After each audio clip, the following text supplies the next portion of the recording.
Good morning, dear ones. Welcome to day 26. So in the previous session, we already discussed that 4 marks very important question, parts of the table. What are the parts we have for the creation of the table? ಈಗಾಗಲೇ ನಾವು ಹಿಂದಿನ ತರಗತಿಯಲ್ಲಿ ಏನು ಮಾಡಿದ್ವಿ, ಒಂದು ಕೋಷ್ಟಕವನ್ನು ರಚನೆ ಮಾಡಬೇಕಾದ್ರೆ ಯಾವೆಲ್ಲ ಭಾಗಗಳು ನನಗೆ ಮುಖ್ಯವಾಗಿ ಬರ್ತಾವೆ ಅಥವಾ ಬರ್ತಾ ಇದ್ದಾವೆ ಅನ್ನೋದನ್ನು ಈಗಾಗಲೇ ನಾವೇನು ಮಾಡಿದ್ದೀವಿ, ಹಿಂದಿನ ತರಗತಿಯಲ್ಲಿ ಅಧ್ಯಯನ ಮಾಡಿರುವಂಥದ್ದು. ಸೊ ನಾವ್ we already done with textual presentation and tabular presentation. ಈಗಾಗಲೇ ನಾವು ಪಠ್ಯ ನಿರೂಪಣೆ ಅಂತಂದರೆ ಏನು ಮತ್ತು ಟ್ಯಾಬ್ಯುಲರ್ ಪ್ರೆಸೆಂಟೇಷನ್ ಕೋಷ್ಟಕದ ನಿರೂಪಣೆ ಅಂತಂದರೆ ಏನು ಅನ್ನೋದನ್ನು ಪರಿಕಲ್ಪನೆನ ನೋಡಿದ್ದೀವಿ. So third one, we have one more presentation of data, that is diagrammatical presentation. It's is very important. Many diagrams will come this category, diagrammatical presentation. Diagrammatical presentation of data, presentation of data. So ಕನ್ನಡದಲ್ಲಿ ರೇಖಾಚಿತ್ರಗಳ ಮೂಲಕ ದತ್ತಾಂಶಗಳ ನಿರೂಪಣೆ, ರೇಖಾಚಿತ್ರಗಳ ಮೂಲಕ ದತ್ತಾಂಶಗಳ ನಿರೂಪಣೆ. So we already knew it. What is a textual presentation, tabular presentation, and which one is good? For the textual presentation, in a paragraph you are represent the complete matter of or complete datas. In a tabular presentation, through the help of the columns and tables, columns and rows, we are represent the datas.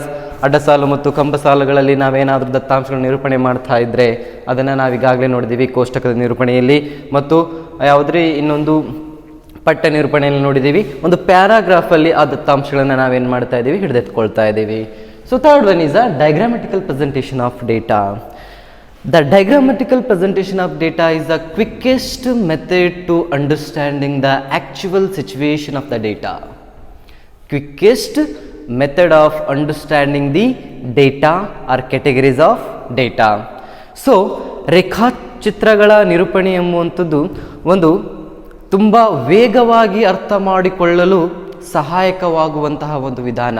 ದತ್ತಾಂಶಗಳನ್ನು ತುಂಬ ವೇಗವಾಗಿ, is the quickest method to understanding the datas or scenario. ತುಂಬ ವೇಗವಾಗಿ ದತ್ತಾಂಶಗಳು for the normal person also, for the common person also, ಒಬ್ಬ ಸಾಮಾನ್ಯ ವ್ಯಕ್ತಿಗೂ ಕೂಡ ಆ ದತ್ತಾಂಶಗಳು ತುಂಬ ವೇಗವಾಗಿ ಮತ್ತು ಸುಲಭವಾಗಿ ಅರ್ಥ ಆಗಬೇಕಾದ್ರೆ ನಾನು ದತ್ತಾಂಶಗಳನ್ನು ಯಾವುದ್ರಲ್ಲಿ ಪ್ರೆಸೆಂಟ್ ಮಾಡ್ಬೋದು ಅಂತ ಹೇಳ್ತಾ ಇದ್ದಾರೆ, ರೇಖಾಚಿತ್ರಗಳ ಮೂಲಕ ಪ್ರೆಸೆಂಟ್ ಮಾಡೋದ್ರ ಮೂಲಕ ಸುಲಭವಾಗಿ ಆ ಒಂದು ದತ್ತಾಂಶಗಳನ್ನು ನಾನು ಏನು ಮಾಡ್ಕೋಬೋದು, ಅರ್ಥ ಮಾಡ್ಕೋಬೋದು. Diagrammatical presentation may be is a less accurate, but it's a very effective presentation of the data. So ದತ್ತಾಂಶಗಳನ್ನು ನಿರೂಪಣೆ ಮಾಡಲಿಕ್ಕೆ ರೇಖಾಚಿತ್ರಗಳ ವಿಧಾನ ಅಷ್ಟು ಸಮಂಜಸವಲ್ಲ. It's not a more accurate, it's a less accurate. ಇದು ಅಷ್ಟು ಸಮಂಜಸವಲ್ಲ, ಆದರೆ ಒಂದು ತುಂಬ ಒಳ್ಳೆಯ ವಿಧಾನ ಇದು. ನನ್ನ ದತ್ತಾಂಶಗಳನ್ನು ನಾನು ಹೊರಹಾಕಲಿಕ್ಕೆ ಅಥವಾ ನಿರೂಪಣೆ ಮಾಡಲಿಕ್ಕೆ ತುಂಬ ಒಳ್ಳೆಯದಾದ ವಿಧಾನ ಯಾವುದಂತ ಹೇಳ್ಬೋದಾಗಿದೆ, ಡಯಾಗ್ರಾಮೆಟಿಕಲ್ ಪ್ರೆಸೆಂಟೇಷನ್ ಅನ್ನೋದನ್ನು ನಾವು ಮನವರಿಕೆ ಮಾಡ್ಕೋಬೇಕು. Under the diagrammatical representation, so ಇದ್ರ ಒಳಗಡೆ ನನಗೆ 3 ಥರದ ಡಯಾಗ್ರಾಮ್ಸ್ಗಳು ಬರ್ತವೆ. Under the diagrammatical presentation we have 3 types of diagrams. The first one, 3 types of diagrams. 3 types of diagrams, 3 ರೀತಿಯಾದಂತಹ ರೇಖಾಚಿತ್ರಗಳು ನಮಗೆ ಬರ್ತಾ ಇದ್ದಾವೆ. The first one is a geometric diagram. Geometric diagram in Kannada ಇದನ್ನು ನಾವು ರೇಖಾಗಣಿತದ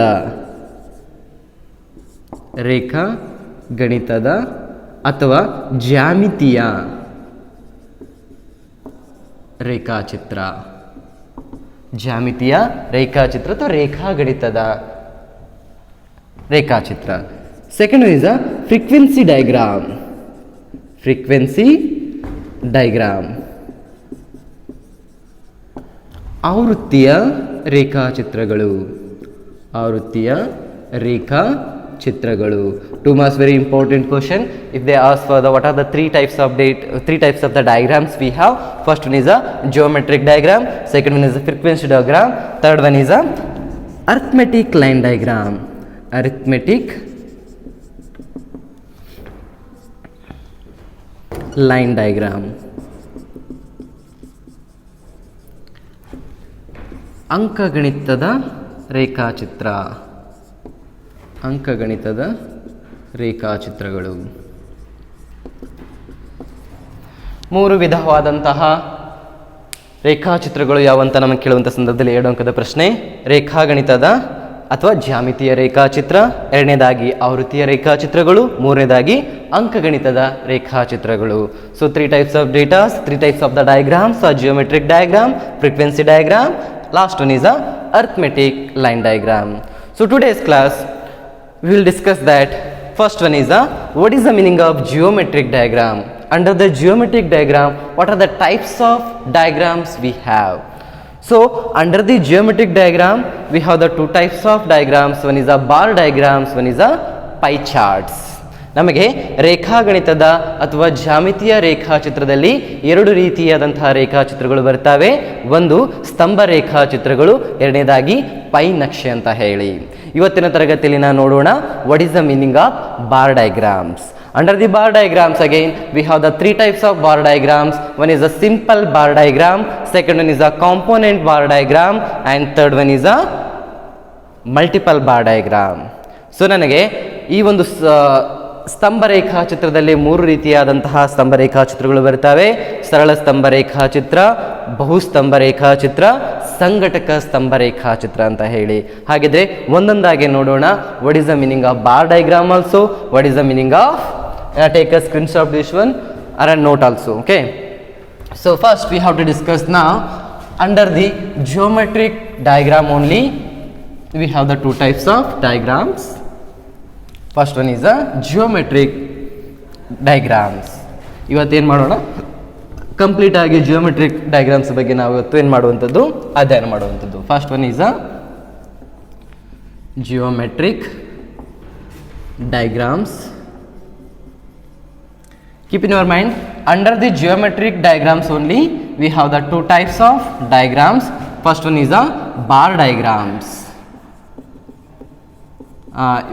Almost you people are familiar with in SLC social science. ಅಲ್ಲಿ ನಿಮಗೆ ಅಥವಾ ಮ್ಯಾಥಮೆಟಿಕ್ಸಲ್ಲಿ ಬರ್ತವೆ ಬಾರ್ ಡಯಾಗ್ರಾಮ್ಸ್ಗಳನ್ನು, ಈಗಾಗಲೇ ನೀವು ಅಧ್ಯಯನ ಮಾಡಿದ್ದೀರಾ. With that we have one more, that is a pi chart. ಕನ್ನಡದಲ್ಲಿ ಹೇಳೋದಾದರೆ ಜ್ಯಾಮಿತೀಯ ರೇಖಾಚಿತ್ರದಲ್ಲಿ ಅಥವಾ ಅಂಕಗಣಿತದ ರೇಖಾಚಿತ್ರದಲ್ಲಿ, ಜ್ಯಾಮಿತೀಯ ರೇಖಾಚಿತ್ರ, ಅದರಲ್ಲಿ ನನಗೆ 2 ರೀತಿಯಾದ ಬರ್ತಾ ಇದ್ದಾವೆ. ಫಸ್ಟ್ ಒನ್ ಈಸ್ ಅ ಸ್ತಂಭ ರೇಖಾಚಿತ್ರ. ಸ್ತಂಭ ರೇಖಾಚಿತ್ರ. ಎರಡನೇದಾಗಿ ಬರುವಂಥದ್ದು ಪೈ ನಕ್ಷೆ.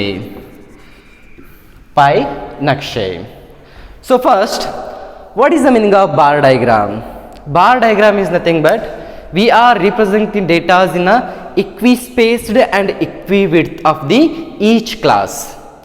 We are represent the diagrams in a bars, that is equispaced and equiwidth for the each class or category of data. What is that? For example, data are represent bars in equispaced and equiwidth. Equispaced and equispaced and equiwidth of the data. We are represent our data in bars, that is equispaced as well as the equiwidth.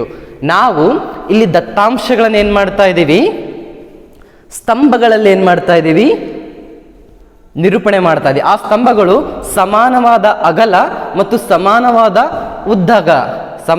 ಉದ್ದ ಮತ್ತು ಅಗಲಗಳನ್ನು ಹೊಂದಿದ ಆಯತಾಕಾರದ ಸ್ತಂಭಗಳಿಗೆ ಏನಂತ ಕರೀತಾ ಇದ್ದಾವೆ, ನಾವು ಸ್ತಂಭ ರೇಖಾಚಿತ್ರಗಳಂತ ಕರೀತಾ ಇದ್ದಾವೆ.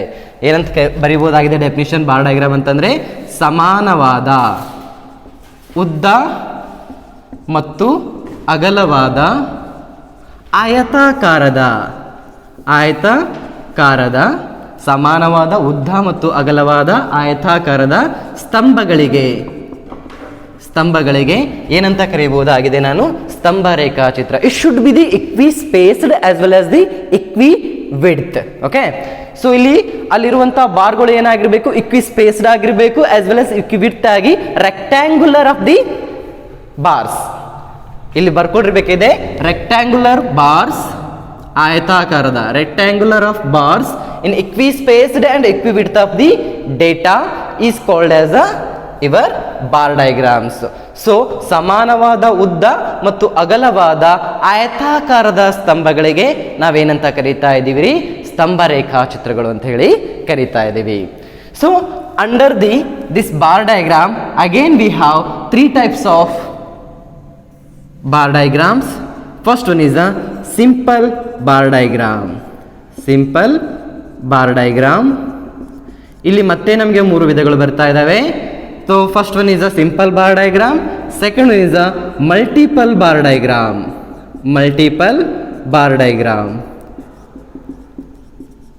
and third one is a component bar diagram.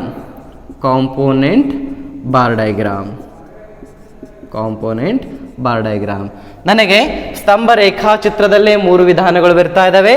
ಮೊದಲನೇ ವಿಧಾನ ಸರಳ ಸ್ತಂಭ ರೇಖಾಚಿತ್ರ, ಸರಳ ಸ್ತಂಭ ರೇಖಾಚಿತ್ರ. ಎರಡನೇದಾಗಿ ಬಹುಸ್ತಂಭ ರೇಖಾಚಿತ್ರ 2 ಅಂಕದ ಮಹತ್ತರವಾದ ಪ್ರಶ್ನೆ ಆಗಿರುತ್ತೆ.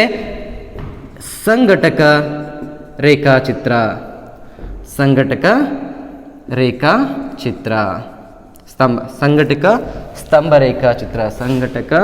ಸ್ತಂಭ ರೇಖಾಚಿತ್ರ.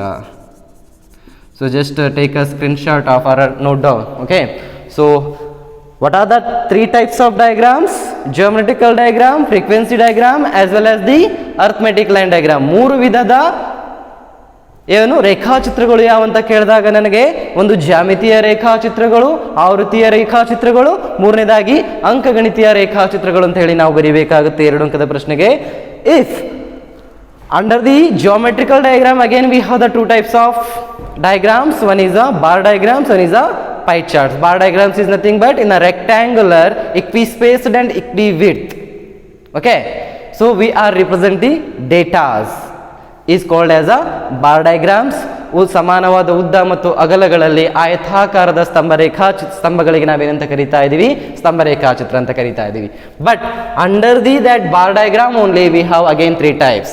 ಆ ಒಂದು ಸ್ತಂಭ ರೇಖಾಚಿತ್ರಗಳಲ್ಲೇ ಮತ್ತೆ ನನಗೆ 3 ವಿಧಗಳು ಬರ್ತಾ ಇದ್ದಾವೆ. The first one is a simple bar diagram, second one is a multiple bar diagram, third one is a component bar diagram. So ಮೊದಲನೇದಾಗಿ ಯಾವ್ದು ಬರ್ತಾ ಇದೆ? ಸರಳ ಸ್ತಂಭ ರೇಖಾಚಿತ್ರ, ಎರಡನೇದಾಗಿ ಬಹುಸ್ತಂಭ ರೇಖಾಚಿತ್ರ ಮತ್ತು ಮೂರನೇದಾಗಿ ಸಂಘಟಕ ಸ್ತಂಭ ರೇಖಾಚಿತ್ರ. You people are maybe familiar with the simple bar diagram. ನಿಮ್ಗೆ ಈಗಾಗಲೇ ಸರಳ ಸ್ತಂಭ ರೇಖಾಚಿತ್ರ ಅಂತೇಳಿ ಒಂದು ಅಟ್ಲೀಸ್ಟ್ ಸ್ವಲ್ಪ ಒಂದು ಮಾಹಿತಿ ಇರಬಹುದು. SLC ಲೆವೆಲಲ್ಲಿ ಸರಳ ಸ್ತಂಭ ರೇಖಾಚಿತ್ರ ಅಂತೇಳಿ ಕೇಳಿರ್ತೀರಾ. But you may be don't have the knowledge about the multiple bar diagram as well as the component bar diagram. ಆದರೆ ನಿಮಗೆ ಬಹುಸ್ತಂಭ ರೇಖಾಚಿತ್ರ ಮತ್ತು ಸಂಘಟಕ ರೇಖಾಚಿತ್ರಗಳನ್ನ ಗೊತ್ತಿರಲಿಕ್ಕಿಲ್ಲ ಅನ್ನೋದನ್ನು ಅನ್ಕೋತೀನಿ, ಮೇ ಬಿ ಗೊತ್ತಿಲ್ಲ ಅನ್ಕೋತೀನಿ. These are the new to you people. So first ನಾವು will discuss the what is the meaning of simple bar diagram. ಹಾಗಿದ್ರೆ ಸಿಂಪಲ್ ಬಾರ್ ಡಯಾಗ್ರಾಮ್ ಅಂತಂತಂದ್ರೆ ಏನಿರುತ್ತೆ ಮತ್ತು ಹೇಗಿರುತ್ತೆ? Simple bar diagram, first one will discuss that the simple bar diagram. ಹಾಗಿದ್ರೆ ಸರಳ ಸ್ತಂಭ ರೇಖಾಚಿತ್ರ ಅಂದ್ರೆ ನೋಡ್ಲಿಕ್ಕೆ ಹೇಗಿರುತ್ತೆ?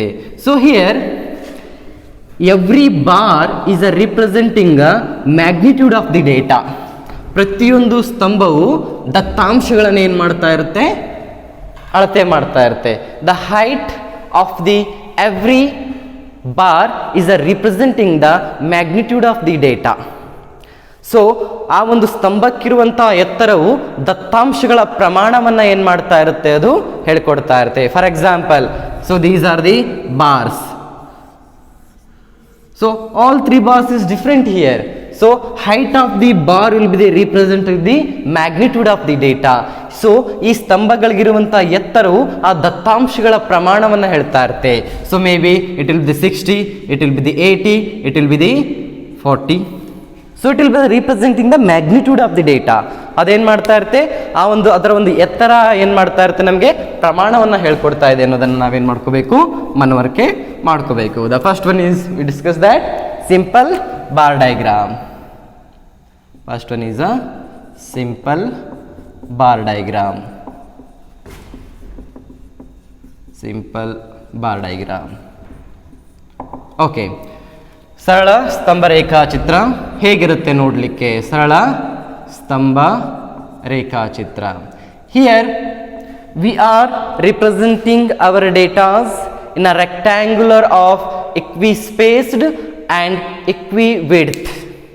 We are representing the data in a rectangular of equispaced and equi-width of the data is called as a simple bar diagram. ಸಮಾನವಾದ ಉದ್ದ ಮತ್ತು ಅಗಲಗಳುಳ್ಳ ಆಯತಾಕಾರದ ಸ್ತಂಭಗಳಿಗೆ ನಾವೇನಂತ ಕರೆಯಬಹುದಾಗಿದೆ, ಸರಳ ಸ್ತಂಭ ರೇಖಾಚಿತ್ರ. ಅದೇ ಡೆಫಿನಿಷನ್ ಅಲ್ಲಿ ಏನು ಮಾಡಬೇಕಾಗುತ್ತೆ, ನೀವು ರಿಪೀಟ್ ಮಾಡಬೇಕಾಗತ್ತೆ.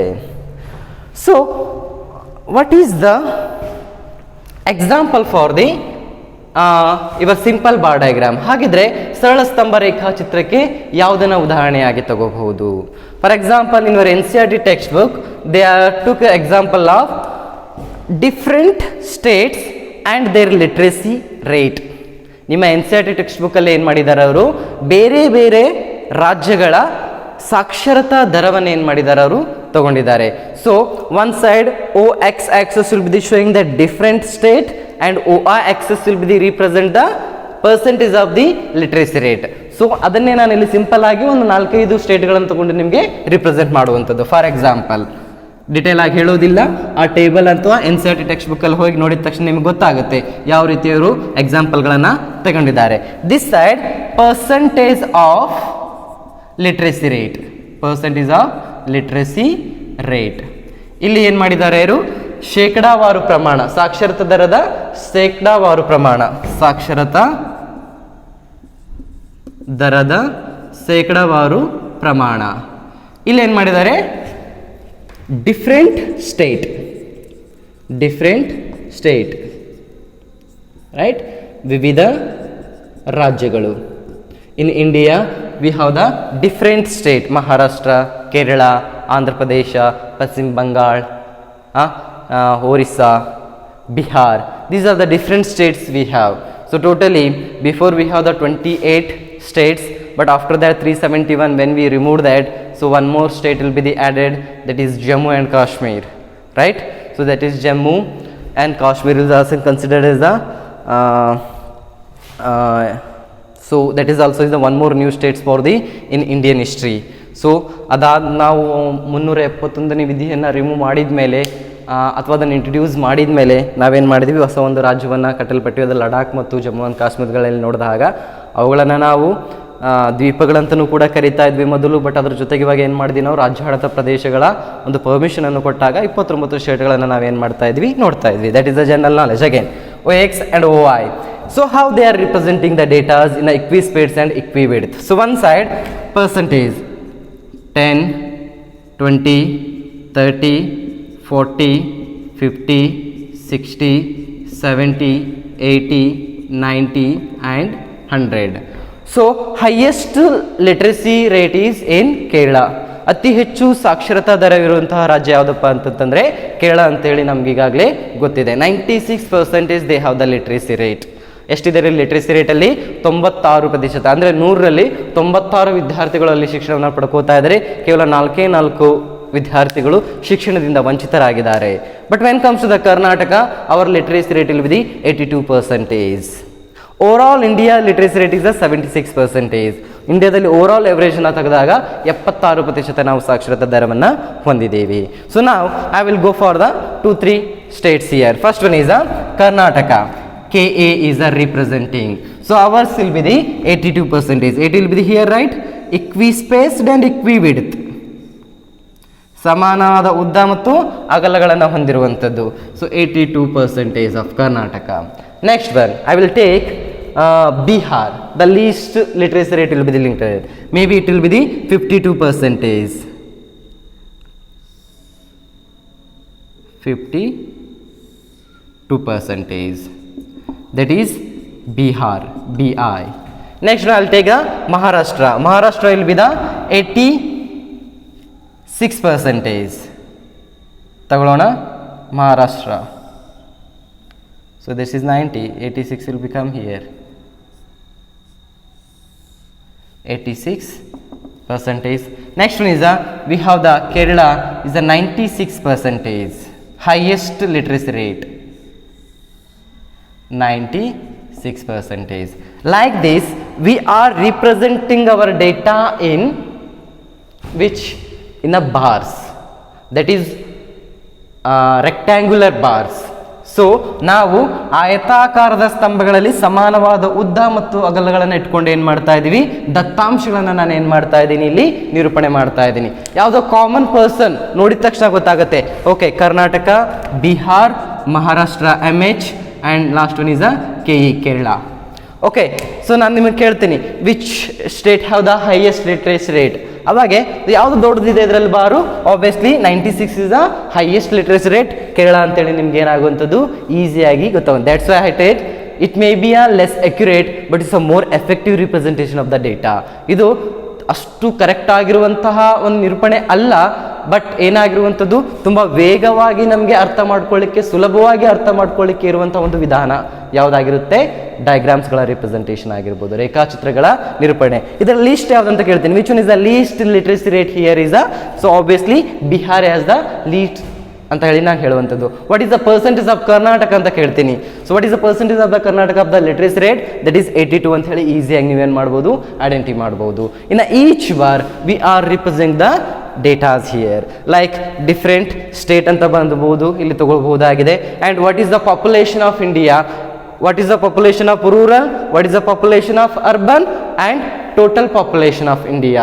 ಈ ರೀತಿಯಾಗಿ ಏನು ಮಾಡ್ಬೋದು, ಡಿಫ್ರೆಂಟ್ ಬಾರ್ಗಳಲ್ಲಿ ನಾವೇನು ಮಾಡ್ಬೋದು, ಡೇಟಾಗಳನ್ನು ರಿಪ್ರೆಸೆಂಟ್ ಮಾಡ್ಬೋದು. For example first PUC commerce student, what is the strength of male, what is the strength of female, ಎಷ್ಟು ಗಂಡು ಮಕ್ಕಳಿದ್ದಾವೆ, ಎಷ್ಟು ಹೆಣ್ಮಕ್ಳಿದಾವೆ ಅಂತ ಹೇಳಿ ಬಾರ್ಗಳಲ್ಲಿ ನಾನು ಏನು ಮಾಡ್ಬೋದಾಗಿದೆ, ರಿಪ್ರೆಸೆಂಟ್ ಮಾಡ್ಬೋದು. For example 58 girls and 32 boys, the total will be the 100 ಅಥವಾ 120. ಈ ರೀತಿಯಾಗಿ ಏನು ಮಾಡ್ಬೋದು, ಬಾರ್ಸ್ಗಳಲ್ಲಿ ನೀವು ಏನು ಮಾಡ್ಬೋದಾಗುತ್ತೆ, ತೋರಿಸ್ಬೋದಾಗುತ್ತೆ. Is it clear? How can you represent the bar diagrams, ಯಾವ ರೀತಿ ನಾವು ಸರಳ ಸ್ತಂಭ ರೇಖಾಚಿತ್ರಗಳನ್ನು ಡ್ರಾ ಮಾಡಬಹುದು. ಅಲ್ಲಿ ಟೇಬಲ್ ಇರುತ್ತೆ, ಆ ಟೇಬಲ್ ಡೇಟಾಗಳನ್ನು ನೋಡಬೇಕು, ಆ ಬಾರ್ ಡಯಾಗ್ರಾಮ್ಗಳನ್ನು ಹಾಕುವಂಥದ್ದು. Is it clear? What is the meaning of simple bar diagram? ಅರ್ಥ ಆಯ್ತಲ್ವಾ ಸರಳ ಸ್ತಂಭ ರೇಖಾಚಿತ್ರ ಅಂತಂದ್ರೆ ಏನು ಅಂತ ಹೇಳಿ. Then second one we have multiple bar diagram. ಎರಡನೇದಾಗಿ ಯಾವ್ದು ಬರ್ತೀರಿ ನಮಗೆ, ಮಲ್ಟಿಪಲ್ ಬಾರ್ ಡಯಾಗ್ರಾಮ್ ಅಂತ ಹೇಳಿ ಬರುವಂಥದ್ದು. ಸೊ ಬಹುಸ್ತಂಭ ರೇಖಾಚಿತ್ರ. So what is the difference between simple bar diagram as well as the multiple bar diagram? ಅದು ನೋಡ್ಲಿಕ್ಕೆ ಹೇಗಿರುತ್ತೆ, ಬಹುಸ್ತಂಭ ರೇಖಾಚಿತ್ರ ನೋಡ್ಲಿಕ್ಕೆ ಹೇಗಿರುತ್ತೆ, ಅಲ್ಲಿ ಯಾವ ರೀತಿಯ ದತ್ತಾಂಶಗಳನ್ನು ನಾವೇನು ಮಾಡ್ತಾ ಇರ್ತೀವಿ, ಆಯ್ಕೆ ಮಾಡ್ಕೋತಾ ಇರ್ತೀವಿ. ಇನ್ನು bar diagram, this is also very important point. ಇನ್ನು bar diagram is used for the frequency and non-type of frequency datas. ನಾವಿಲ್ಲಿ ಆವೃತ್ತಿ ಮತ್ತು ಆವೃತ್ತಿವಲ್ಲದ ಎರಡೂ ರೀತಿಯ ದತ್ತಾಂಶಗಳಿಗೆ ನಾವೇನು ಮಾಡ್ತಾ ಇರ್ತೀವಿ, ಬಾರ್ ಡಯಾಗ್ರಾಮ್ಗಳನ್ನು ಯೂಸ್ ಮಾಡ್ತಾ ಇದ್ದೀವಿ. What is the meaning of frequency data and non type of frequency ಬೇಕಾ? So frequency means like we have some attributes, right?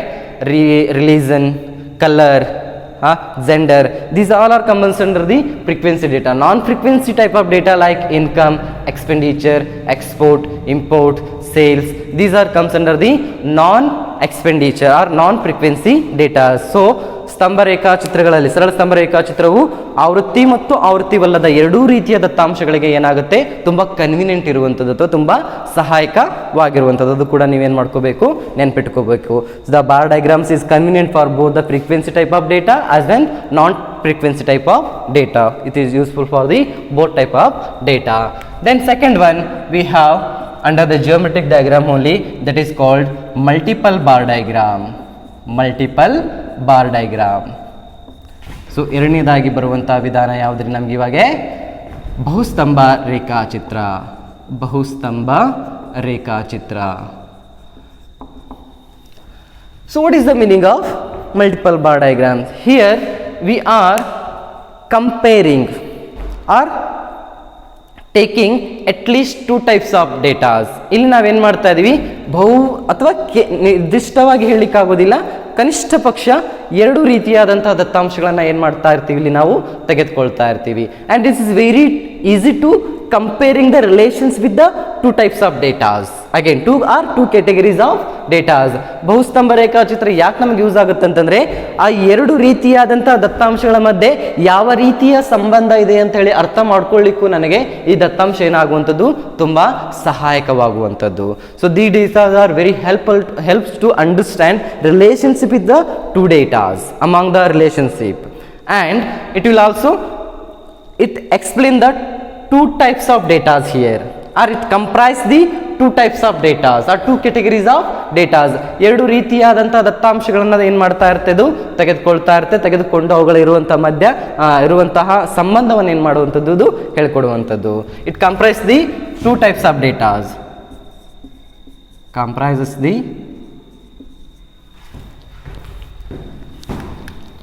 it comprise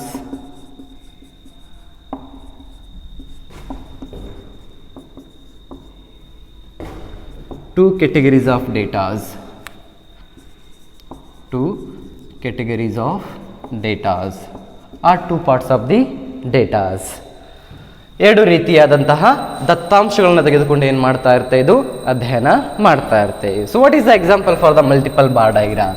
at least 2 types of data should be there or 2 components should be there. ಅಲ್ಲಿ 2 ರೀತಿಯ ದತ್ತಾಂಶಗಳು ನನಗೇನಿರಲೇಬೇಕು, ಇದ್ದಾಗ ಮಾತ್ರ ನಾನು multiple ಅಂತಂದರೆ ಬಹು ಅಂತಂದ್ರೆ ಏನು, ಒಂದಕ್ಕಿಂತ ಜಾಸ್ತಿ ಇರಲೇಬೇಕು. Multiple means more than 1 bar diagram, that is called as a multiple bar diagram.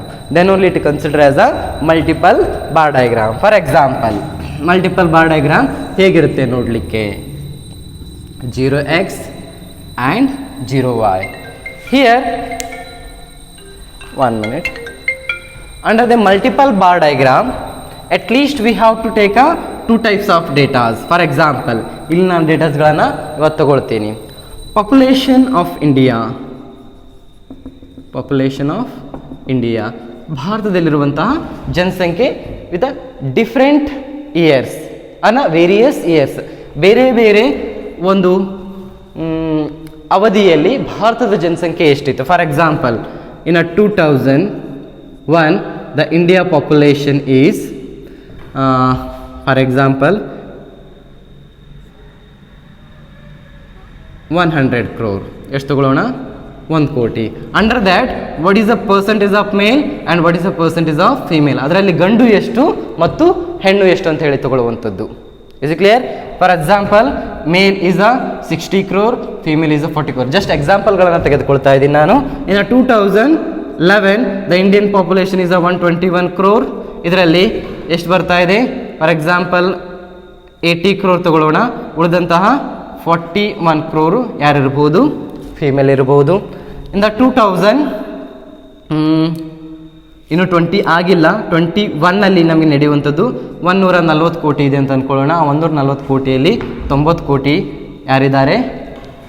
ಗಂಡು ಮಕ್ಕಳಿದ್ದಾರೆ. 90 + 50 ಯಾರಿದ್ದಾರೆ ಅಂತ ಅಂದ್ಕೊಳ್ಳೋಣ?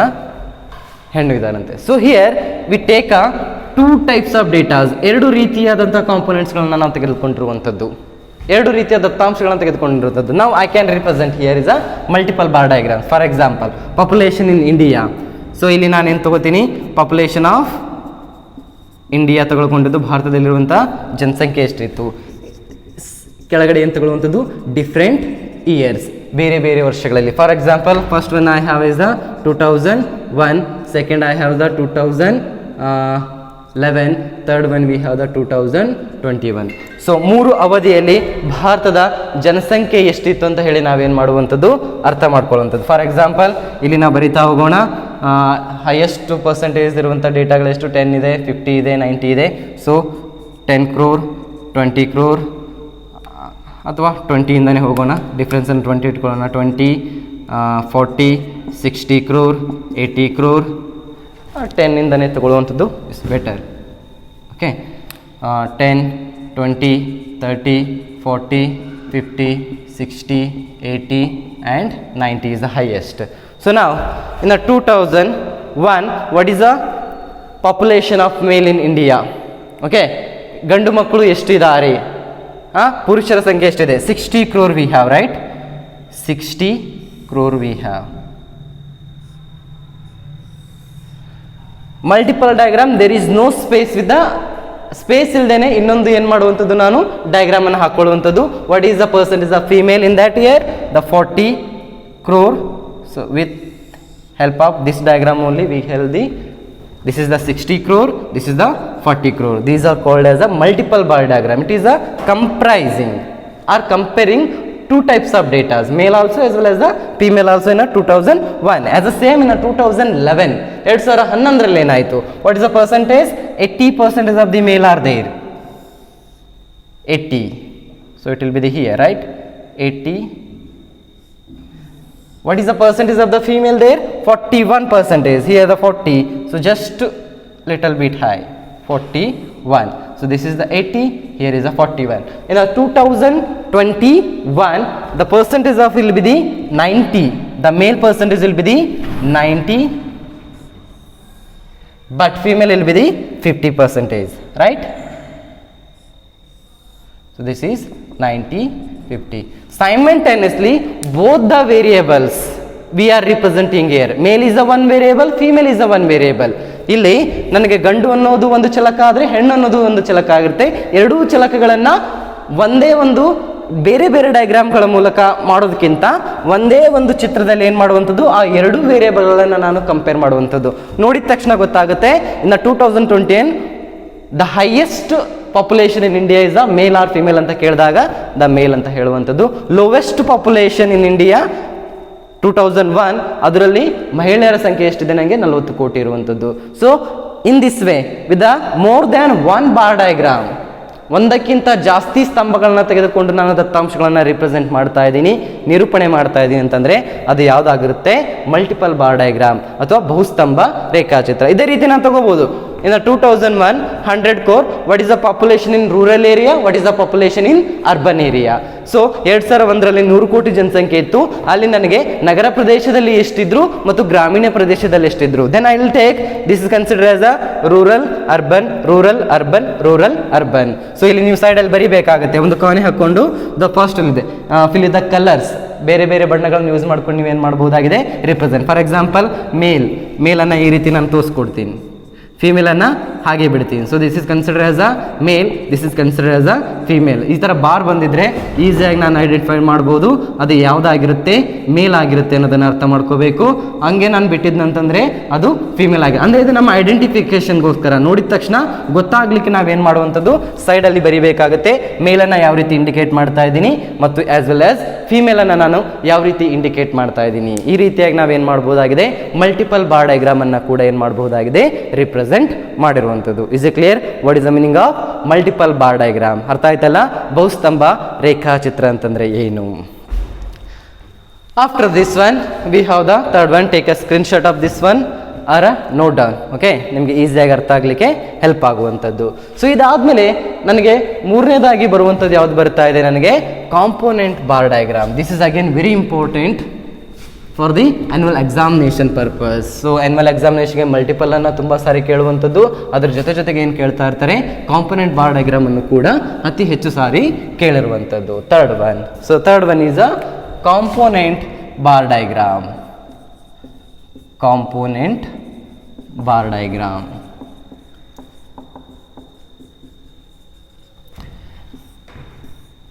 ಸಂಘಟಕ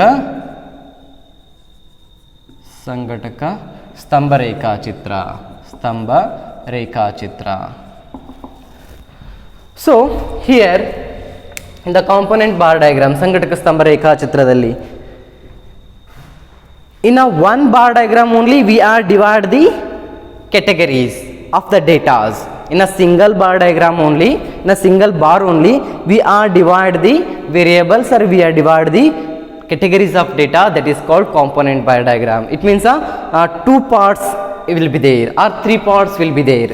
ಸೊ ಒಂದೇ ಒಂದು ಸ್ತಂಭ ರೇಖಾಚಿತ್ರದಲ್ಲಿ ಭಾಗಗಳನ್ನು ಮಾಡಿ ಅಲ್ಲಿ ನಾನು ದತ್ತಾಂಶಗಳನ್ನು ಏನು ಮಾಡುವಂಥದ್ದು? ನಿರೂಪಣೆ ಮಾಡುವಂಥದ್ದು. In a single bar diagram only we are divide the parts and comprise the those parts in a single bar is called as a component bar diagram. So here they will ask a one marks question. ಇಲ್ಲಿ component bar diagram ಅಲ್ಲಿ one marks question ಕೇಳ್ತಾನೆ. The components bar diagram is also called ಇದನ್ನ ಇನ್ನೊಂದು ರೀತಿಯಲ್ಲೂ ಕೂಡ ನಾವು ಕರಿತಾ ಇದ್ದೀವಿ, that is called the sub diagrams ಅಂತ ಹೇಳಿ. Components bar diagram is also called as a sub diagrams. 1 marks question compulsory. So ನಾವು ಈ ಡಯಾಗ್ರಾಮನ್ನು ಇವಾಗ ರಬ್ ಮಾಡುವಂಥದ್ದು. The components bar diagrams will discuss or comprises the different parts of the variables, and it is also explain the relationship with the two components or two parts. ಇಲ್ಲಿ ಏನು ಮಾಡುತ್ತೆ, ಇದು ಕೂಡ ಅನೇಕ ಭಾಗಗಳನ್ನು ಜೋಡಿಸುವುದರ ಮೂಲಕ ಒಂದು ಸರಳ ಸ್ತಂಭ ರೇಖಾಚಿತ್ರದಲ್ಲಿ ಅನೇಕ ಭಾಗಗಳನ್ನು ಹೊಂದಿದ್ದು ಆ ಒಂದು ಚಲಕಗಳ ಮಧ್ಯೆ ಅಥವಾ ದತ್ತಾಂಶಗಳ ಮಧ್ಯೆ ಇರುವಂತಹ ಸಂಬಂಧವನ್ನು ಕೂಡ ಇದು ಕೂಡ ಏನು ಮಾಡ್ತಾ ಇರುತ್ತೆ, ಹೇಳ್ಕೊಡ್ತಾ ಇರುತ್ತೆ. ಇಲ್ಲಿ 1 ಮಾರ್ಕ್ಸ್ ತುಂಬ ಇಂಪಾರ್ಟೆಂಟ್ ಕ್ವಶನ್. ಈ ಡಯಾಗ್ರಾಮನ್ನು ಇನ್ನೊಂದು ಹೆಸರಲ್ಲೂ ಕೂಡ ನಾವು ಕರೀಬಹುದು, ಅದು ವಿಭಾಗಿತ ರೇಖಾಚಿತ್ರ ಅಥವಾ ಉಪವಿಭಾಗಿತ ರೇಖಾಚಿತ್ರ, ಆಲ್ಸೋ ಕಾಲ್ಡ್ ಎಸ್ ಅ ಸಬ್ ಡಯಾಗ್ರಾಮ್. ಯಾವುದಕ್ಕೆ? ಕಾಂಪೊನೆಂಟ್ ಡಯಾಗ್ರಾಮ್ ಇನ್ನೊಂದು ಹೆಸರನ್ನು ಏನು ಕರಿತಾ ಇದ್ದೀವಿ ನಾವು, is also called as a sub diagram ಅಥವಾ ವಿಭಾಗಿತ ರೇಖಾಚಿತ್ರ ಅಥವಾ ಉಪವಿಭಾಗಿತ ರೇಖಾಚಿತ್ರ ಅಂತ ಹೇಳಿ ನಾವು ಕೂಡ ಯಾವುದನ್ನು ಕರಿಬಹುದಾಗಿದೆ, ಸಂಘಟಕ ಸ್ತಂಭ ರೇಖಾಚಿತ್ರವನ್ನು ಏನು ಮಾಡಬಹುದಾಗಿದೆ, ನಾವು ಕರಿಬಹುದಾಗಿದೆ. ಸೊ ಇದು ನೋಡ್ಲಿಕ್ಕೆ ಹೇಗಿರುತ್ತೆ? So how can we create a component bar diagram? ಹಾಗಿದ್ರೆ ಕಾಂಪೊನೆಂಟ್ ಬಾರ್ ಡಯಾಗ್ರಾಮ್ಗಳನ್ನು ನಾವು ಯಾವ ರೀತಿ ಕ್ರಿಯೇಟ್ ಮಾಡಬಹುದು? ಫಾರ್ ಎಕ್ಸಾಂಪಲ್ ತಗೊಳ್ಳುವಂಥದ್ದು, ಒಂದೇ ಸಿಂಗಲ್ ಬಾರ್ ಡಯಾಗ್ರಾಮ್ಸ್ಗಳಲ್ಲಿ ಪಾರ್ಟ್ಸ್ ಮಾಡುವಂಥದ್ದು. ಇಲ್ಲಿ ಒಂದಕ್ಕಿಂತ ಜಾಸ್ತಿ ಬಾರ್ಗಳು ಬಂದು ಅಂತಂದ್ರೆ ಒಂದೇ ಚಲಕದಲ್ಲಿ in a single variable only or in a single datas only, if more than 1 bar is there, that is called a multiple bar diagram. So ಒಂದೇ ಒಂದು ಚಲಕದಲ್ಲಿ ಒಂದಕ್ಕಿಂತ ಜಾಸ್ತಿ ಸ್ತಂಭಗಳು ನಮಗೆ ಬಂದು ಅಂತಂದ್ರೆ ಅದನ್ನು ನಾನು ಬಹುಸ್ತಂಭ ಅಂತ ಕರೀಬಹುದು. If only a single bar is there, that is called your simple bar diagram. ಕೇವಲ ಒಂದೇ ಒಂದು ಸಿಂಪಲ್ ಆಗಿತ್ತು ಅಂತಂತಂದ್ರೆ ಒಂದೇ ಒಂದು ಸ್ತಂಭ ರೇಖಾಚಿತ್ರ ಅಂದ್ರೆ ಸರಳ ಸ್ತಂಭ ರೇಖಾಚಿತ್ರ ಆಗಿರುತ್ತೆ. If in a single bar only we have the parts, ಆ ಒಂದು ಸರಳ ಸ್ತಂಭ ರೇಖಾಚಿತ್ರದಲ್ಲಿ ಪಾರ್ಟ್ಸ್ ಆಗಿದ್ವು ಅಂತಂತಂದ್ರೆ ಇಸ್ ಮೋರ್ ದ್ಯಾನ್ 1 ಪಾರ್ಟ್ಸ್, 1 ಆಗಿರ್ಬೋದು, 2 ಆಗಿರ್ಬೋದು, 3 ಆಗಿರ್ಬೋದು, ಈ ರೀತಿ ಏನಾದರೂ ಪಾರ್ಟ್ಸ್ ಆಗಿದ್ವು ಅಂದ್ರೆ that is called as a component bar diagram. ನೋಡೋಣ ಹೇಗಿರುತ್ತೆ ಅಂತ ಹೇಳಿ. What is a component bar diagram? For example ಏನು ತಗೊಳ್ಳೋಣ ಅಂತಂತಂದರೆ, commerce students attendance, right? So ಈ ನಿಮ್ಮದು ಕಾಮರ್ಸ್ ವಿದ್ಯಾರ್ಥಿಗಳ ಅಟೆಂಡೆನ್ಸನ್ನು ನಾನು ಏನು ಮಾಡ್ತಾ ಇದ್ದೀನಿ, ಇಲ್ಲಿ ತೆಗೆದುಕೊಳ್ತಾ ಇದ್ದೀನಿ. So first one is a first year commerce, second year commerce. For example strength will be the 100 here also 100. But how many boys are present, how many girls are present and absent? So that is very important here. The first one is in a boys category, present, absent. Just first year ಅಷ್ಟೇ ತಗೊಳ್ಳೋಣ, okay? Second year ಬೇಡ. ಬಾಯ್ಸಲ್ಲಿ ಎಷ್ಟು ಜನ present ಇದ್ದಾರೆ, ಎಷ್ಟು ಜನ absent ಇದ್ದಾರೆ. ಇಲ್ಲಿ girls how many people are present, how many people are absent. For example, out of 100 40 boys are present and out of 100, so 80 boys are present, 20 boys are absent. Here 90 girls are present, 10 girls are absent. Overall ಆಗಿ ಮತ್ತೆ ಇನ್ನೊಂದು ಕಾಲಮನ್ನು ತಗೋಬಹುದು, all ಅಂತ ಹೇಳಿ. Overall ಆಗಿ ಎಷ್ಟು ಜನ present ಇದ್ದಾರೆ ಅಂತ ನೋಡಿದಾಗ ಆನ್ ಎವರೇಜ್ ತಗೊಂಡಾಗ 92% people are present and just 8% people are absent. ಇದನ್ನೇನು ಮಾಡುವಂಥದ್ದು, ಇವಾಗ ಇಲ್ಲಿ ನಾವು ಪ್ರೆಸೆಂಟ್ ಮಾಡುವಂಥದ್ದು. So first year commerce strength ಎಷ್ಟಿದೆ, 100 ಇದೆ. So here I can says that attendance, ಇಲ್ಲೇನು ತಗೋಬೋದಾಗಿದೆ, ನಾನು ಅಟೆಂಡೆನ್ಸನ್ನು ತಗೋಬೋದಾಗಿದೆ. In below the one section will be the boys, one section will be the girls, and third one is all. ಹುಡುಗರು ಹುಡುಗಿಯರು ಮತ್ತು ಎಲ್ಲವೂ ಸೇರಿ. ಫಾರ್ ಅಟೆಂಡೆನ್ಸ್ 100 ವಿದ್ಯಾರ್ಥಿಗಳಲ್ಲಿ ಎಷ್ಟಂತ ಕೇಳಿದ್ದಾರೆ. ಸೊ ಇಲ್ಲಿ ನಾವು 10 20 ಅಂತ ಹೇಳಿ ಬರ್ಕೋತ ಹೋಗೋಣ. 10 20 30 40 50 60 70 80 90 100. ಔಟ್ ಆಫ್ ಇಲ್ಲೇನು ತಗೋಬೇಕಾಗಿದೆ, students. Okay, In a boys section, commerce, how many people are present? So overall ನಾವು ಎಷ್ಟಿದೆ 100 ಸ್ಟೂಡೆಂಟ್ಸ್ ಇದ್ದೇ ಇರ್ತಾರೆ. ಸೊ ಮೊದಲು ಏನು ಮಾಡ್ಬೇಕು, ನಾವು 100ಗೆ ಒಂದು ಟೇಬಲನ್ನು ಹಾಕ್ಕೊಂಡ್ಬಿಡ್ಬೇಕು. ಇಬ್ಬರನ್ನು ಸೇರಿಸಿದಾಗ ನೋಡಿ, for example 80 + 20 it will is equal to 100, 90 + 10 100, 92 + 8 it will be the 100. So ಏನಂತ ಅರ್ಥ, ಎಲ್ಲ ಕಾಂಪೋನೆಂಟ್ಗಳು ಕೂಡ ಏನಾಗಿರ್ತವೆ, ಇಲ್ಲಿ ಬರುವಂಥ ಎಲ್ಲ ಡಯಾಗ್ರಾಮ್ಗಳು ಈಕ್ವಲ್ ಆಗಿರ್ತವೆ. ಬಟ್ ಕೆಳಗಡೆ ಅದರ ಆದಮೇಲೆ ಆಗುವಂಥ ಸಬ್ ಪಾರ್ಟ್ಸ್ಗಳು ಏನಾಗಿರ್ತವೆ, ವೇರಿಯೇಷನಲ್ಲಿ ಇರುವಂಥದ್ದು. All 3 components are equal to 100 only. So ಇದು 100, ಇದು 100, ಇದು ಕೂಡ 100. ಇದರಲ್ಲೇ how many people are boys and how many people are girls. ಇವಾಗ ಏನು ಮಾಡಬೇಕು, ಬಾಯ್ಸನ್ನು ಒಂಥರ ನೀವು ರಿಪ್ರೆಸೆಂಟ್ ಮಾಡಬೇಕು, ಗರ್ಲ್ಸನ್ನು ಇಲ್ಲಿ ಚೌಕಲ್ಲಿ ನಾನು ಏನು ಮಾಡ್ತಿದ್ದೀನಿ, ಇವಾಗ ರಿಪ್ರೆಸೆಂಟ್ ಮಾಡ್ತಾ ಇದ್ದೀನಿ. ಬಾಯ್ಸನ್ನು ಅದೇ ಥರ ಬಿಟ್ಟಿರುವಂಥದ್ದು, ಗರ್ಲ್ಸ್ಗೆ ಈ ಥರ ನೀವು ಡಿಸೈನ್ ಮಾಡಬಹುದು ಇವಾಗ. Okay, here out of 100 student how many boys are present in this area? 80 boys are present, right? So ಇಲ್ಲಿ ಏನು ಮಾಡಬೇಕು, ಇಷ್ಟು ಹಾಕ್ಕೊಳ್ಳುವಂಥದ್ದು, ರೈಟ್? ಸೊ ಇಲ್ಲಿ ಪ್ರೆಸೆಂಟ್ ಇರೋದಕ್ಕೆ ಆಬ್ಸೆಂಟ್ ಇರೋದಕ್ಕೆ ನಾವು ತೋರಿಸ್ಕೊಡ್ತೀವಿ ಅಂತಂತಂದರೆ ಫಸ್ಟ್ ಅಲ್ಲಿ ಡೇಟಾಸ್ಗಳನ್ನ ಬರೀಬಹುದು. This is 80%, this is just 20%. ಬಾಯ್ಸಲ್ಲಿ 80% ಏನಾಗಿದ್ದಾರೆ, ಪ್ರೆಸೆಂಟ್ ಇದ್ದಾರೆ, ಆ್ಯಂಡ್ 20% ಏನಾಗಿದ್ದಾರೆ, ಆಬ್ಸೆಂಟ್ ಆಗಿದ್ದಾರೆ.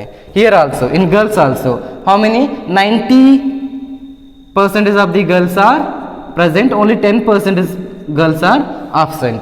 ಓವರಾಲ್ ನೋಡುವಂಥ ಸಂದರ್ಭದಲ್ಲಿ 92% of the people, 8 and 92% of the overall class will be the present, only 8% of the people are absent. So in a single bar only we are make a part here or divide the parts. ಆ ಒಂದು ಸ್ತಂಭದಲ್ಲಿ ನಾವೇನು ಮಾಡಿದ್ದೀವಿ, ಎರಡು ರೀತಿಯ ಭಾಗಗಳನ್ನ ಬರ್ಕೊಂಡಿದ್ದೀವಿ. ಎಷ್ಟು ಜನ present ಇದ್ದಾರೆ, ಎಷ್ಟು ಜನ ಆಬ್ಸೆಂಟ್ ಇದ್ದಾರೆ. ಇಲ್ಲಿ ಎಷ್ಟು ಜನ ಪ್ರೆಸೆಂಟ್ ಇದ್ದಾರೆ, ಎಷ್ಟು ಜನ ಆಬ್ಸೆಂಟ್ ಇದ್ದಾರೆ, ಎಷ್ಟು ಜನ ಪ್ರೆಸೆಂಟ್ ಇದ್ದಾರೆ, ಎಷ್ಟು ಜನ ಆಬ್ಸೆಂಟ್. ಅದೇ ಥರ ಇಲ್ಲಿ ಏನು ಮಾಡ್ಕೋಬೋದು ನಾನು, rural and urban, male and female, ಈ ರೀತಿಯಾಗಿ ಬೇರೆ ಬೇರೆ different variables are combined here. ಬೇರೆ ಬೇರೆ ಚಲಕಗಳನ್ನು ಏನು ಮಾಡ್ತೀನಿ, ಇಲ್ಲಿ ಒಂದೇ ಒಂದು ಸರಳ ರೇಖಾಚಿತ್ರದಲ್ಲಿ ವಿಭಾಗಗಳನ್ನು ಮಾಡೋದ್ರ ಮೂಲಕ ರಿಪ್ರೆಸೆಂಟ್ ಮಾಡ್ತಾ ಇದ್ದೀನಿ. ಫಾರ್ ಎಕ್ಸಾಂಪಲ್ ಎಕ್ಸ್ಪೋರ್ಟ್, ಇಂಪೋರ್ಟ್, ಎಷ್ಟು ಎಕ್ಸ್ಪೋರ್ಟ್ ಮಾಡಿದೆ, ಎಷ್ಟು ಇಂಪೋರ್ಟ್ ಮಾಡಿದೆ ವಿತ್ ದ ಡಿಫ್ರೆಂಟ್ ಇಯರ್ಸ್. 2001ರಲ್ಲಿ ಎಷ್ಟು ಎಕ್ಸ್ಪೋರ್ಟು, ಎಷ್ಟು ಇಂಪೋರ್ಟು. 2020 ಎಷ್ಟು ಎಕ್ಸ್ಪೋರ್ಟ್ ಮಾಡಿದೆ, ಎಷ್ಟು ಇಂಪೋರ್ಟ್ ಮಾಡಿದೆ. ಓವರಾಲ್ ಎಷ್ಟು ಎಕ್ಸ್ಪೋರ್ಟ್ ಮಾಡಿದೆ, ಎಷ್ಟು ಇಂಪೋರ್ಟ್ ಮಾಡಿದೆ.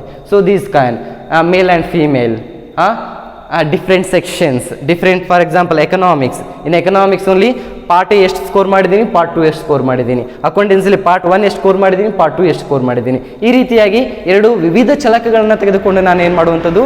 ಬಟ್ ಅಲ್ಲಿ ಸಿಂಪಲ್ ಬಾರ್ ಡಯಾಗ್ರಾಮಲ್ಲಿ ಎಲ್ಲ ಡಯಾಗ್ರಾಮ್ಗಳು ಈಕ್ವಲ್ ಇರ್ತಿರ್ಲಿಲ್ಲ, ನನಗೆ ಎಲ್ಲ ಬಾರ್ಗಳು ಈಕ್ವಲ್ ಇರ್ತಿರ್ಲಿಲ್ಲ. ಮಲ್ಟಿಪಲ್ ಬಾರಲ್ಲಿ ಕೂಡ ನನಗೆ ಎಲ್ಲ ಬಾರ್ಗಳು ಸೇಮ್ ಇರ್ತಿರ್ಲಿಲ್ಲ. ಬಟ್ ಕಾಂಪೋನೆಂಟಲ್ಲಿ ಮಾತ್ರ ಎಲ್ಲ ಬಾರ್ಗಳು ಈಕ್ವಲ್ ಆಗಿರ್ತವೆ. ಬಟ್ ಅದರಲ್ಲಿ ನಾವು ಸಬ್ ಡಿವೈಡ್ ಮಾಡಿರ್ತೀವಿ based on the percentage. This is called as a component bar diagram. ಇದನ್ನು ನಾವೇನಂತ ಕರಿತಾ ಇದ್ದೀವಿ ರೀ, ಇದನ್ನೇ ಸಂಘಟಕ ಸ್ತಂಭ ರೇಖಾಚಿತ್ರ ಅಂತ ಹೇಳಿ ಕರಿತಾ ಇದ್ದೀವಿ. In the tomorrow class we will discuss one more type of under the geometric diagram only, that is a pi chart. ನಿಮ್ಗೆ ಈಗಾಗಲೇ ಅದ್ರ ಬಗ್ಗೆ ಸ್ವಲ್ಪ ಮಾಹಿತಿ ಇದೆ. ಪೈ ಚಾರ್ಟ್ ಅಂದರೆ ಕೇವಲ ಪೈ ಚಾರ್ಟನ್ನು ಹಾಕುವಂಥದ್ದಲ್ಲ, ಅದನ್ನು ಹೆಂಗೆ ಕ್ರಿಯೇಟ್ ಮಾಡ್ತೀವಿ ನಾವು, how we calculate the pie chart also. ಆ ಟೇಬಲನ್ನು ಯಾವ ರೀತಿ ಕ್ಯಾಲ್ಕುಲೇಟ್ ಮಾಡಬೇಕು, 2 ವಿಧಗಳಿದ್ದಾವೆ ನಮಗೆ ಕ್ಯಾಲ್ಕುಲೇಟ್ ಮಾಡಲಿಕ್ಕೆ. ಅದನ್ನು ನಾನು ನಾಳೆ ಕ್ಲಾಸಲ್ಲಿ ಹೇಳುವಂಥದ್ದು. And here is very important, this 1st December you people are the first cyclic, that is a statistic or computer science. And 4th ಸ್ವಲ್ಪ ಟೈಮ್ ಟೇಬಲ್ ಚೇಂಜ್ ಆಗಿದೆ. On 4th we have the accountancy cyclic test. On 7th business study cycle test. Okay, 1, 4 and 7. 1 is the statistic or computer science, 4th is the accountancy, and 7th is will be the business study. But the 7th date, on 7th date is a final cyclic test. ಅದೇ ನಿಮ್ಮ final ಇರುವಂಥ second test.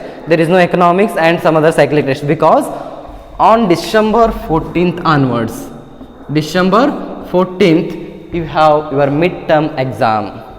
December 14ರಿಂದ ಏನು start ಆಗ್ತಾ ಇದೆ, mid term exam start ಆಗ್ತಿದೆ. First will be the Kannada or Hindi, second will be the English, and third one is economics, business study, accountancy. ಈ ರೀತಿ ಟೈಮ್ ಟೇಬಲ್ ಇದೆ. Very soon we will upload the timetable of first midterm, second midterm, preparatory exam and second preparatory exam. 4 type of exams we have. So regarding this one only, Wali sir will make one video and he will tell that when we will conduct the first term, midterm and second midterm, and how to write, how to submit to the college, or if you are not submitted to the college, so what is the action. So ಈಗಾಗಲೇ business study ma'am ಆಗಿರ್ಬೋದು, accountancy ma'am ಆಗಿರ್ಬೋದು, ನಿಮ್ಮ ಬುಕ್ಗಳನ್ನು ಬಂದು ಕಾಲೇಜಲ್ಲಿ submit ಮಾಡಂತ ಹೇಳ್ತಾ ಇದ್ದಾರೆ. ನೀವು ಸಬ್ಮಿಟ್ ಮಾಡ್ತಿಲ್ಲ, ತುಂಬ ನೆಗ್ಲೆಕ್ಟ್ ಮಾಡ್ತಾ ಇದ್ದೀರಾ. See if you are not submitted, automatically internal marks will be the reduces. For your annual percentage, the internal marks also very important. internal marksಗಳನ್ನು ಆ್ಯಡ್ ಮಾಡ್ತಾ ಇರ್ತೀವಿ. 20 ಅಂಕಗಳಲ್ಲಿ ನೀವು 10 ತಗೊಳ್ಳಿಲ್ಲ ಅಂತೂ ಕೂಡ ಓವರಾಲ್ ಪರ್ಸೆಂಟೇಜ್ ಕಡಿಮೆ ಆಗಿಬಿಡುತ್ತೆ. Whatever the work is assigned every lecture or each lecture, ಯಾವ್ಯಾವ ಲೆಕ್ಚರ್ಸ್ಗಳು ಏನೆಲ್ಲ ವರ್ಕ್ ಅಸೈನ್ ಮಾಡ್ತಿದ್ರಲ್ಲ ಅದನ್ನು ನೀವು ಸಬ್ಮಿಟ್ ಮಾಡಿದರೆ ಮಾತ್ರ ಈ ಸಬ್ಜೆಕ್ಟಲ್ಲಿ ಇಂಟರ್ನಲನ್ನು ಅರ್ನ್ ಮಾಡಲಿಕ್ಕೆ ಸಾಧ್ಯ ಆಗುತ್ತೆ. And mid term, second mid term, preparatory and second preparatory, these are again very width. ಇದು ನಮಗೆ ಡಿಪಾರ್ಟ್ಮೆಂಟಿಂದನೇ ಬಂದಿರುವಂಥದ್ದು. ಡಿಪಾರ್ಟ್ಮೆಂಟಿಂದ ಬಂದಿರೋದ್ರಿಂದ ಇದರ ಮಾರ್ಕ್ಸ್ಗಳು ನಿಮ್ಮ ಆ್ಯನ್ಯುವಲ್ ಎಕ್ಸಾಮ್ ಪರ್ಸೆಂಟೇಜ್ಗೆ ಕನ್ಸಿಡರ್ ಆಗೇ ಆಗ್ತವೆ. Be careful and very soon I will upload the portion of the first mid term and second mid term and preparatory exam. Preparatory ಅಂತೂ complete syllabus ಇರುತ್ತೆ. ಫಸ್ಟ್ ಸೆಕ್ಷನ್ಗೆ ಏನು ಸಿಲೆಬಸ್ ಇದೆ ಎಲ್ಲ ಸಬ್ಜೆಕ್ಟ್ದು, ಸೆಕೆಂಡ್ ಮಿಡ್ ಟರ್ಮ್ಗೆ ಏನು syllabus ಇದೆ ಎಲ್ಲ ಸಬ್ಜೆಕ್ಟು PDF ಮಾಡಿ ನಾನು ನಿಮ್ಮ ಕಾಲೇಜ್ ಆ್ಯಪಲ್ಲಿ ಆಸ್ ವೆಲ್ ಆಸ್ ವಾಟ್ಸಪ್ ಗ್ರೂಪಲ್ಲಿ ಏನು ಮಾಡುವಂಥದ್ದು ಅಪ್ಲೋಡ್ ಮಾಡ್ತೀನಿ.